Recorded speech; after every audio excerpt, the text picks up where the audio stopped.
একটি সকাল, ক্যামব্রিজ শহরের আকাশে হালকা কুয়াশা।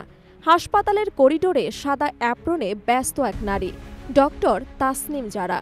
কিন্তু তিনি শুধু একজন চিকিৎসক নন, তিনি একজন গবেষক, প্রশিক্ষক, উদ্যোক্তা আর একজন রাজনীতিবিদ। ডক্টর তাসনিম জারার জন্ম ঢাকা শহরে ১৯৯৪ সালের ৭ই অক্টোবর। স্কুল কলেজে অসাধারণ ফলাফল, এরপর ঢাকা মেডিকেল কলেজ থেকে এমবিবিএস ডিগ্রি। সেই সময়ে রোগীর কৃতজ্ঞ চোখ, পরিবারের চোখে ভরসার আলো, সব মিলিয়ে যেন চিকিৎসক হওয়ার অর্থ তিনি খুব কাছ থেকে অনুভব করেছিলেন। তবে শেখার তৃষ্ণা তাকে থামতে দেয়নি। পাড়ি জমালেন যুক্তরাজ্যে।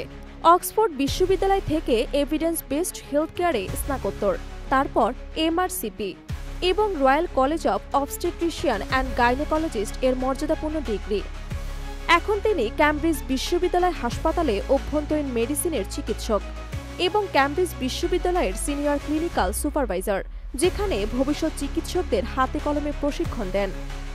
তার চিকিৎসা যাত্রা শুরু হয়েছিল ঢাকা মেডিকেল কলেজ হাসপাতালের ব্যস্ত ওয়ার্ডে জুনিয়র ডক্টর হিসেবে।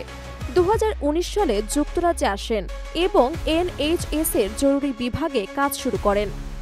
হাসপাতালের চাপ, রোগীর যন্ত্রণা, সবকিছুর মধ্যেই তিনি খুঁজে পেয়েছিলেন মানুষের জীবনে পরিবর্তন আনার। এই তাগিদ থেকে জন্ম নেয় সহায় হেলথ নামের ডিজিটাল প্ল্যাটফর্ম, যা বাংলাভাষী মানুষের কাছে প্রমাণ ভিত্তিক স্বাস্থ্য তথ্য পৌঁছে দেয়। ২০২৩ সালে তিনি নেতৃত্ব দেন সোহাই প্রেগন্যান্সি অ্যাপের উন্নয়নে, যা গর্ভবতী নারীদের প্রতি সপ্তাহের তথ্য এবং পরামর্শ দেয় সহজ ভাষায়। তার তৈরি ভিডিও বিশ্বজুড়ে কোটি কোটি মানুষ দেখছেন। ইউটিউবে ৪.৬ মিলিয়নের বেশি সাবস্ক্রাইবার, ৪১০ মিলিয়নের বেশি ভিউ। এ যেন এক ভার্চুয়াল ক্লাসরুম, যেখানে স্বাস্থ্য জ্ঞানের দরজা সবার জন্য উন্মুক্ত। কোভিড-১৯ মহামারীতে তার তৈরি সচেতনতামূলক ভিডিও আন্তর্জাতিক মনোযোগ পায়। বিবিসি, ফিনান্সিয়াল টাইমস, আইটিভি সবাই প্রচার করে তার উদ্যোগ। যুক্তরাজ্যে সরকার তাকে ভ্যাকসিন লুমিনারি স্বীকৃতি দেয় জনসচেতনতার জন্য। তবে তার গল্পের মোড় ঘুরে যায় ২০২৪ সালের শেষ দিকে। চিকিৎসার বাইরে গিয়ে তিনি যোগ দেন জাতীয় নাগরিক কমিটির যুগ্ম আহ্বায়ক হিসেবে সক্রিয় রাজনীতিতে।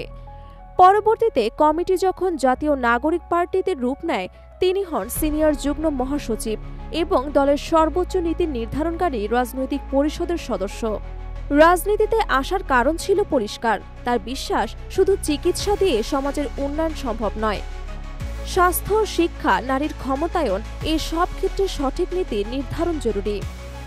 হাসপাতালের ওয়ার্ডে কাজ করতে করতে তিনি দেখছেন অনেক রোগীর অসুস্থতার শিকড় লুকিয়ে আছে দারিদ্রতায়, অশিক্ষায় এবং সামাজিক বৈষম্যে।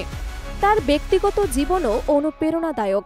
তিনি বিবাহবন্ধনে আবদ্ধ হয়েছেন প্রযুক্তি উদ্যোক্তা এবং মানবাধিকার কর্মী খালেদ সাইফুল্লাহর সঙ্গে, যিনি অক্সফোর্ডে মানবাধিকার আইন পড়েছেন এবং একই রাজনৈতিক দলে নেতৃত্বের ভূমিকায় আছেন।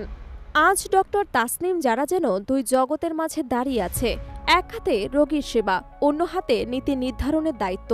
তার পথচলা মনে করিয়ে দেয় জীবনে কখনো কখনো পেশার সীমানা পেরিয়ে বৃহত্তর দায়িত্ব গ্রহণই হতে পারে প্রকৃত সেবার রূপ।